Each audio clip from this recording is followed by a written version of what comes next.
کیا آپ جانتے ہیں کہ اسلامی کیلنڈر کی ابتدا کیسے ہوئی؟ بیان کیا جاتا ہے کہ آفٹر دا 17 ایئرز آف ہجرہ، کہ جب عمر رضی اللہ تعالیٰ عنہ کا دور خلافت تھا تو یمن کے گورنر ابو موسیٰ اشعری رضی اللہ تعالیٰ عنہ تھے. ان کے پاس حضرت عمر کے فرامین جایا کرتے تھے، خطوط جایا کرتے تھے، مگر اس کے اوپر تاریخ درج نہیں ہوتی تھی، جس سے کچھ نہ کچھ مشکلات کا سامنا کرنا پڑتا تھا. تو ابو موسیٰ اشعری رضی اللہ تعالیٰ عنہ نے حضرت عمر کو توجہ دلائی کہ ہمیں اسلامی کیلنڈر کی کوئی بنیاد رکھنی چاہیے. تو جب تمام صحابہ کے درمیان مشورہ کیا گیا تو کسی صحابی نے مشورہ دیا کہ اس کی ابتدا نبی علیہ السلام کی وفات سے ہونی چاہیے. کسی نے کہا کہ اس کی ابتدا نبی علیہ السلام کی ولادت سے ہونی چاہیے.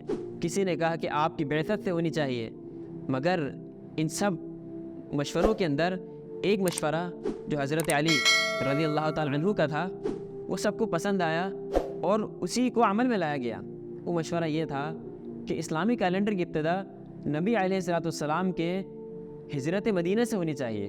یعنی کہ جب نبی علیہ السلام نے اور صحابہ کرام نے مکہ سے مدینہ ہجرت کی تھی، اس واقعے کو بنیاد بنا کر اسلامی کیلنڈر کی بنیاد رکھنی چاہیے. تو یہ مشورہ بہت پسند آیا اور اس مشورے کو عمل میں لایا گیا. مینس کہ جس سال نبی علیہ السلام نے مکہ سے مدینہ ہجرت کی وہ سال اسلامی کیلنڈر کے مطابق پہلا سال کہلاتا ہے. اسی لیے اسلامی کیلنڈر کو ہجری کیلنڈر بھی کہا جاتا ہے. سو آن دی ادر ہینڈ اگر ہم گریگورین کیلنڈر عیسوی کیلنڈر کو دیکھیں تو اس کی بنیاد عیسیٰ علیہ السلام کی وفات سے رکھی گئی ہے، جبکہ مسلمانوں کا یہ ماننا ہے، یہ عقیدہ ہے کہ عیسیٰ علیہ السلام کو وفات نہیں آئی ہے، ورفع اللہ علیہ، اللہ تعالیٰ نے انہیں اپنی طرف اٹھا لیا ہے.